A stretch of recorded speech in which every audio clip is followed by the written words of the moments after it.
हरे कृष्णा। आप सभी भक्तों का हार्दिक स्वागत है आज के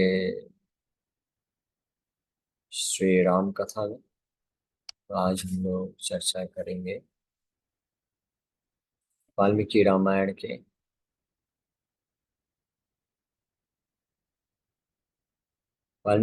के पहले स्कंद फर्स्ट कैंटो के बाल कांड के श्लोक संख्या 65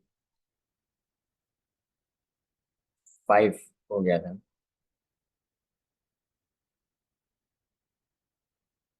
65 तक कल हमने चर्चा किया था।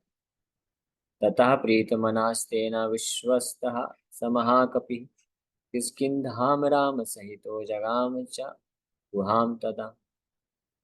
तो भगवान रामचंद्र के द्वारा संशय रहित जब कर दिया गया सुग्रीव को, सुग्रीव प्रसन्नचित होकर के किष्किंधा में प्रवेश करते हैं राम को लेकर के वाली को वध कराने के लिए। और वहां पे पहुंच के ये भी श्लोक हमने किया था 66। ततो अगर जयत हरि वरहा सुग्रीवो हेम पिंगला तेन नादेन महता निर्जगाम हरीश्वर। तो वहां पे पहुंच के गर्जना करता है सुग्रीव, वाली को ललकार देता है। और वाली जो है बाहर आता है। अनुमान्य तदा ताराम सुग्रीवेण समागता निजघान च तत्रैनं सरेण सरेणैकेन राघवा। तो वाली को वाली जो है तारा तारा उनकी जो पत्नी है वाली को सूचित करती है कि ये सुग्रीव जो कि इतना डरा हुआ था अभी इतने निडर भाव से आकर के ललकार रहा है, तो जरूर पीछे कोई ना कोई उसको हेल्प कर रहा है। और अंगद आए थे बाहर से, तो उन्होंने देखा था कि भगवान रामचंद्र सुग्रीव के साथ आए हैं। तो तारा ने सूचित किया कि निश्चित रूप में भगवान राम जो है सुग्रीव को मदद करने वाले हैं, तो इसलिए आपका बाहर जाना उचित नहीं है। लेकिन वाली उनको कंसोल करता है और बोलता है कि नहीं नहीं, भगवान रामचंद्र कभी भी अधार्मिक तरीके से वध नहीं करते। तो वाली का हमने इस पर विस्तार से चर्चा किया था कि धर्म और अधर्म क्या है। तो वो बाली का जो सोचना है कि क्या धर्म है क्या अधर्म है, वो वास्तव में धर्म अधर्म नहीं है। लेकिन भगवान रामचंद्र जो जानते हैं, जो करते हैं, जो समझते हैं, वो वास्तविक धर्म और अधर्म। जैसे कोई छोटा बच्चा है, वो सोच सकता है कि मेरे लिए क्या उचित है क्या अनुचित है, ये मेरे लिए अच्छा है ये मेरे लिए बुरा है। लेकिन उसका सोचना अच्छा बुरा वो ज्यादा मायने नहीं रखता है, वो गलत भी हो सकता है। लेकिन माँ बाप जो जानते हैं कि उस बच्चे के लिए क्या अच्छा बुरा है, वो ज्यादा सही होता है, क्योंकि वो मैच्योर है, एक्सपीरियंस्ड है। ऐसा हो सकता है कि किसी मामले में माँ बाप को लगे कि ये बच्चे के लिए अनुचित है, लेकिन बच्चे को लगे ये मेरे लिए उचित है। और माँ बाप को जो लगे कि ये बच्चे के लिए लाभदायक है, उचित है, लेकिन बच्चे को लगे ये मेरे लिए अनुचित है, तो ये पॉसिबल है। उसी प्रकार से भगवान राम परम पिता है, तो वो अच्छे भली भांति जानते हैं कि क्या धर्म है और क्या अधर्म है। तो और दूसरी ओर भगवान राम तो एक बहुत ही प्रसिद्ध है, क्षत्रिय वंश में है, रघुवंश में आए हैं। तो और एक क्षत्रिय होने के कारण और प्रसिद्ध क्षत्रिय वंश में है, तो उनको ज्यादा इस बात को ज्ञान है कि क्या धर्म है क्या अधर्म है। अवाली तो एक वानर था और दूसरा दूसरा एक जीव है। तो इस प्रकार से तो जो भी व्यक्ति ये सोचते हैं, तो हमने कल इस पर विस्तार से चर्चा किया था कि जो भी ये सोचते हैं कि भगवान राम ने वाली का अधार्मिक अधार्मिक तरीके से वध किया, तो वास्तव में वो उनका सोचना बचपना है। वो ये विचार नहीं करते कि भगवान राम कौन है। तो जो भगवान राम के असली अ, उनके अस्तित्व को जानता है, असली उनकी पहचान को जानता है कि वो परम भगवान है, और इसलिए परम भगवान कभी कोई मिस्टेक नहीं कर सकते। ये शास्त्रों में एक ये श्रुति में एक मंत्र ही है जिसमें बताया गया है कि भगवान वो हैं जो कभी कोई गलती नहीं कर सकते। अन्यथा भगवान कैसे होंगे? अगर भगवान से भी कोई मिस्टेक हो जाए तो इसका मतलब भगवान कैसे हो सकते हैं? ये जो मिस्टेक की टेंडेंसी है जीव बद्ध जीवों में होती है। यहाँ तक कि भगवान तो छोड़िए, भगवान के जो शुद्ध भक्त होते हैं वो भी मिस्टेक नहीं करते। जो चार ये दोष हैं, मिस्टेक करना एक दोष होता है। तो ये चार प्रकार के दोष बद्ध जीवों के अंदर में, इम्परफेक्ट सेंसेस, अपूर्ण इंद्रियां, और दूसरा टेंडेंसी टू गेट इल्यूजन, भ्रम में आ जाने की टेंडेंसी। तीसरा टेंडेंसी टू कमिट मिस्टेक, गलतियां करने की जो प्रवृत्ति होती है। और चौथा चीटिंग प्रोपेंसिटी, यानी धोखा देने की प्रवृत्ति। तो ये जो चार है, अपूर्ण इंद्रियां, भ्रम में आने की प्रवृत्ति, गलती करने की प्रवृत्ति और धोखा देने की प्रवृत्ति, ये चार दोष मनुष्य में पाए जाते हैं जो बद्ध जीव हैं। और जो भगवान के शुद्ध भक्त होते हैं वो भी ये चारों दोष से मुक्त होते हैं। तो भगवान का क्या कहना कि भगवान तो पूर्ण रूप से चारों दोष से मुक्त होते हैं, इसलिए भगवान कभी कोई गलती कर ही नहीं सकते। तो इसलिए भगवान रामचंद्र हो या भगवान कृष्ण हो या भगवान का कोई भी अवतार, अगर वो कोई भी कार्यकलाप करते हैं तो भगवान कभी भी ऐसा कोई कार्य नहीं करते हैं कि उसके बाद उनको अपने सिर में हाथ रखना पड़े और ये बोलना पड़े कि ओ गलती हो गई, ऐसा नहीं करना चाहिए था। ऐसा एक बार भी नहीं हुआ है और ना ऐसा कभी हो सकता है, इसलिए वो भगवान है, क्योंकि वो जानते हैं। और जो लेकिन जो बद्ध जीव होते हैं उनके साथ ऐसा होता है, कोई कितना भी महान व्यक्ति क्यों ना हो, उसके जीवन में कभी ना कभी कुछ ऐसा कार्य वो कर जाता है जिसके पश्चात बाद में उसको पछतावा होता है कि अरे ऐसा तो नहीं करना चाहिए था, गलती हो गई। लेकिन भगवान कभी इस प्रकार का कार्य नहीं करते हैं। तो ये पूर्ण रूप से ये विश्वास होना चाहिए। अब विश्वास जस्ट ये विश्वास ही नहीं है, ये पूर्ण रूप से ये समझ होनी चाहिए, ये समझदारी है। जो भी व्यक्ति ये जानते हैं कि भगवान कभी कोई गलती नहीं कर सकते हैं, वो समझदार है। और जो सोचते हैं कि हाँ भगवान से भी तो कभी कभी गलती हो गई थी, ऐसा कुछ लोग बोल भी देते हैं, तो वो इसका मतलब ना समझ है, वो बालक बुद्धि, उनके बच्चे बचपना जैसे बुद्धि है। तो अब आगे बढ़ते हैं हम लोग। ततः सुग्रीव वचनात् हत्वा बलिनम् आहवे सुग्रीवमेव तत् राज्ये राघव प्रत्यपादयत्। Then, hearing Sugriva's words, Raghav killed Vali during his fight with Sugriva and enthroned Sugriva as the sole king of Vali's kingdom. इस प्रकार से सुग्रीव के शब्दों को सुन करके, सुग्रीव से मित्रता प्राप्त करके भगवान रामचंद्र ने वाली का वध कर दिया और सुग्रीव को सुग्रीवम एव तद राज्य राघवा प्रत्यपादयत, उनको राज्य को प्रदान करते। भगवान रामचंद्र जितने भी असुरों का वध किए या किसी राजा का वध किए, लेकिन कोई भी जो है उनका राज्य नहीं छीने। ये बहुत महत्वपूर्ण चीज है। इस प्रकार से कृष्ण लीला में भगवान कृष्ण ने जितने भी असुरों का, राक्षसों का या राजाओं का वध किया उन्होंने, तो उनके राज्य को नहीं हड़पा उन्होंने। नहीं तो प्रायः क्या होता है, ये पद्धति रही है और ये गलत नहीं है, ये सही है, इसमें कोई गलती नहीं है। कि प्रायः क्या होता है, कोई राजा अगर किसी दूसरे राजा का अगर वध कर देता है तो वो उसके राज्य का मालिक हो जाता है, वो भी राज्य अपने राज्य में मिला लेता है और राजा बन जाता है, खुद चक्रवर्ती सम्राट बन जाता है। और इसी उद्देश्य से जो राजा लोग होते हैं प्रायः एक दूसरे पे आक्रमण करते हैं। ये राजधर्म है, ये लोग करते हैं। लेकिन भगवान राम या भगवान कृष्ण ने जितने भी राक्षसों का, असुरों का या राजाओं का वध वो किए, कोई भी राज्य खुद नहीं लिए, उसी राज्य के किसी योग्य व्यक्ति को उन्होंने राजा बना दिया। भगवान रामचंद्र जैसे यहाँ पे वाली को वध करके सुग्रीव को ही उस राज्य का राजा बना दिए। फिर आगे जाएंगे, रावण का वध करेंगे और लंका का भी राज्य नहीं लेते भगवान रामचंद्र, वहां पे विभीषण को राजा बना देते हैं। उसी प्रकार से कृष्ण भी जब युद्ध करते हैं, काशी काशी के राजा को भगवान कृष्ण ने वध किए, लेकिन उन्हीं के राज्य का किसी योग्य व्यक्ति को राजा बना दिए। वहां पे नरकासुर का वध किए और उसके वध के पश्चात उसके योग्य पुत्र को भगवान राजा बना के आगे निकल गए। तो भगवान का उद्देश्य है जब वो किसी राजा या असुर का वध करते हैं तो राज्य प्राप्ति के लिए नहीं, कुछ प्राप्त करने के लिए नहीं, बल्कि लोक शिक्षा के लिए और साथ में धर्म की स्थापना के लिए करते हैं। तो यहाँ पे भी भगवान रामचंद्र वाली का वध करती है और सुग्रीव को राज्य प्रदान करते हैं। Sugriva had pleaded with Ram वालिनी वालिनम जहि काकुत्स्थः मया बद्धो अयम अंजलि। O descendant of Kakutsatha, please kill Vali, I join my palms in supplication and beg you. ये वाली ने इस प्रकार से सुग्रीव ने रिक्वेस्ट किया था भगवान रामचंद्र, और मित्र होने के नाते भगवान रामचंद्र मित्र धर्म को पूर्ण सही तरीके से निभाए थे। वाली सुग्रीव के इस रिक्वेस्ट को उन्होंने पूरा किया था। सचा सर्वान् समानीय वानरान् वानर ऋषभा दिशः प्रस्थापयामासा दिदृक्षुर्जनकात्मजाम्। And the king of the monkeys, Sugriva, then called all his monkeys and sent them in all the four directions, desirous of finding Janaka's daughter. तो ये जो अध्याय है इसका नाम क्या है? Contents of the Ramayana summarized. ये पूरे रामायण का इस अध्याय में समरी दिया जा रहा है।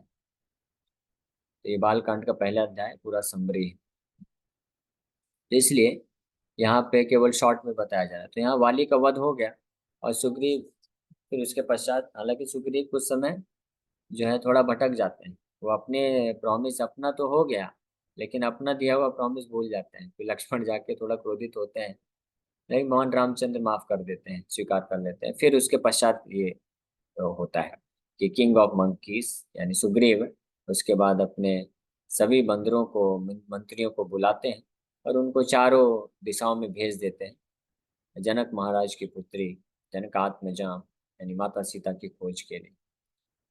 Sugriva was the king of the monkeys because he had been officially coronated as such. He summoned monkeys from various lands and sent them with the instruction, quickly find Sita and inform me. इस प्रकार से सभी मंकियों को बुला करके उनको सेवा में लगा देते हैं, भगवान रामचंद्र की सेवा में, सीता माता को ढूंढ के लाने के लिए।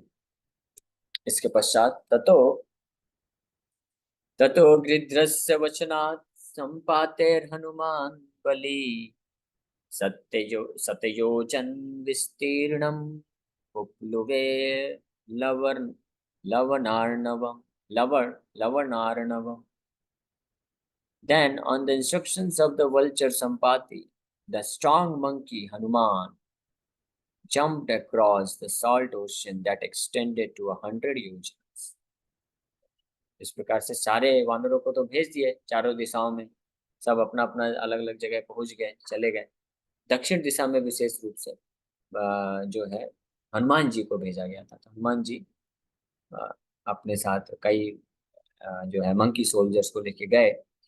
तो वहां पे यही फिर लीला होती है हनुमान जी को, जो गृध्रस्य वचनान संपाति, संपाति गृध्र वल्चर संपाति, संपाति ने उनको याद दिलाते हैं हनुमान जी को, और हनुमान जी उनकी प्रेरणा से फिर सतयोजन विस्तीर्णम उपलुवे यानी जंप कर जाते हैं 100 योजन को के समुद्र को क्रॉस करके, लवण, लवण मतलब सॉल्ट ओशन यानी सागर, जो अर्णवम सागर, उसको क्रॉस कर जाते हैं Hanuman ji. Narad Muni now begins to summarize canto 5 और सुंदरकांड। तो इस श्लोक से सुंदरकांड की लीला चालू होगी। अभी तक 69 नंबर पिछले श्लोक तक नारद मुनि 4 कांडों को कंप्लीट कर देते हैं, बालकांड, अयोध्या कांड, अरण्य कांड और किष्किंधा कांड।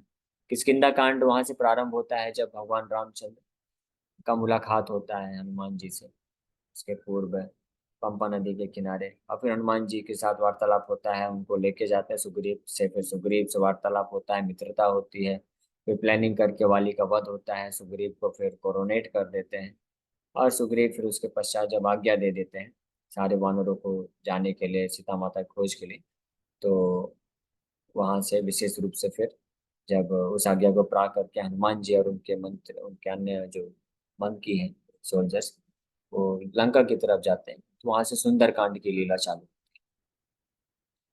ये सुंदरकांड यहाँ से चालू किया जा रहा है, इसका समरी यहाँ पे प्रस्तुत किया जाएगा। Hanuman Hanuman was Bali strong, indeed his strength was immeasurable. His very name Hanuman indicates that his jaws were solemn, as Indra will state.